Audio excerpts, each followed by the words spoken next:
Bonsoir tout le monde. Aujourd'hui, je vais faire un tirage pour les prévisions des personnes qui sont sur le signe du Taureau pour 2020. Voilà, je commence tout de suite. Quelles sont les prévisions astrologiques pour les personnes qui sont nées sur le signe du Taureau en 2020?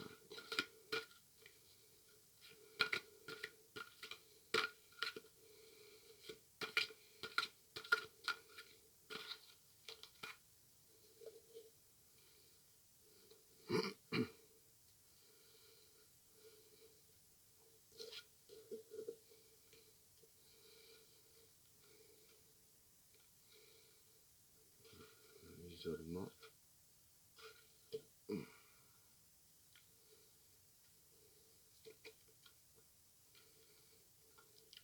Vénus.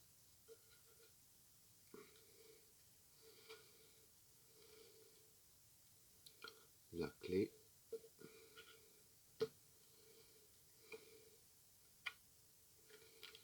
Le maître.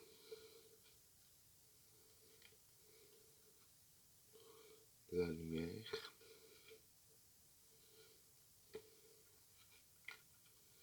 La bénédiction.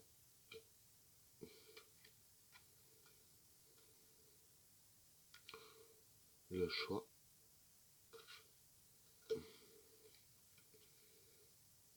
La paix.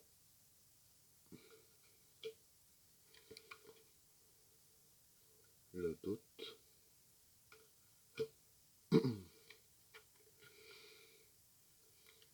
Le retour.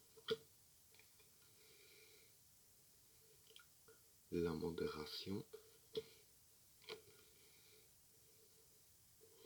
Le déplacement. La destruction. La renaissance.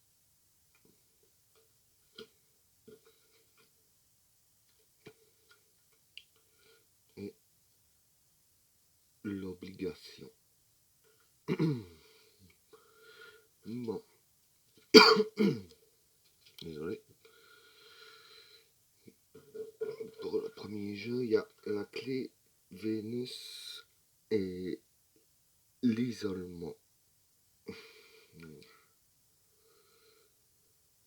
Bon, Vénus peut être une carte aussi de grâce, d'aide divine, parce que moi je vois ça, parce qu'il y a la clé à côté. La clé, c'est la réussite. Donc pour les taureaux, il y aurait une réussite d'une aide divine.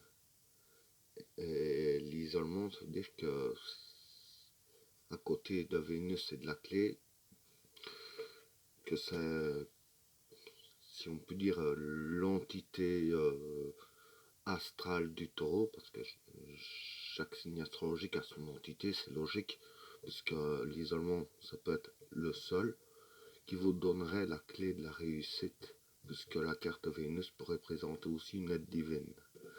Alors pour le deuxième, la bénédiction, pour moi ça concorde avec l'entité que je parlais sûrement. La lumière et le maître. Le maître peut être aussi une aide divine. Voilà. On voit que les cartes concordent bien ici. Alors, la bénédiction, je viens d'expliquer. La lumière, bon, c'est notre route. Enfin, la route des taureaux, moi je suis taureau aussi. Notre route qui est éclairée. Donc voilà. Alors pour le troisième, il y a le choix, la paix et le doute. Bon, vis-à-vis de ça, le choix, j'ai interprété ça, je réfléchis une petite minute.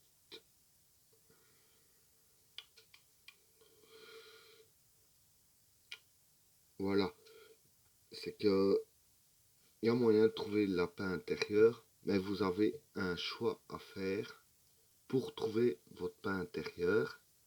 Ben, évidemment, quand on a un choix à faire, il y a toujours le doute qui s'installe, ce qui va de soi. C'est logique. Que ce soit d'un sens ou dans l'autre, il y a toujours des questions qui se posent.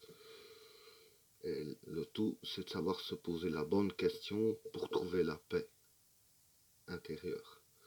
Alors, le troisième, il y a le déplacement, la modération et le retour. Bon, la modération, ça peut être aussi un manque de patience. Sûrement qu'il y en a plusieurs qui vont prévoir un voyage, parce que bon, il y a le déplacement, la modération, manque de patience, le retour. Déplacement, ça peut être partir en voyage, qu'on est impatient de partir en voyage, puis forcément, il y a le retour à la maison quand on part en vacances. Ça pourrait être ça aussi. Alors, le troisième, la destruction, la renaissance et l'obligation.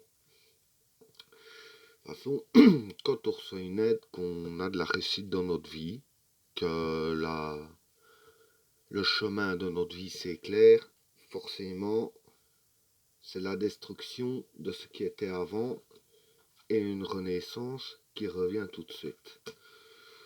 En même temps, ça peut être que logique. Alors, l'obligation, ça veut dire que à chaque fois qu'il y a un changement, il y a toujours une obligation de quelque chose. Comme par exemple, je donne un exemple tout simple, quelqu'un qui est promovu à un poste supérieur, il y a une obligation à des responsabilités en plus. À chaque changement, les obligations changent toujours, ce qui est logique. Et ben voilà, c'est tout pour aujourd'hui. Je vous souhaite à tous une très bonne soirée. A plus, n'oubliez pas de vous abonner à ma chaîne et d'appuyer sur un j'aime pour ne rater aucune de mes autres vidéos. Au revoir.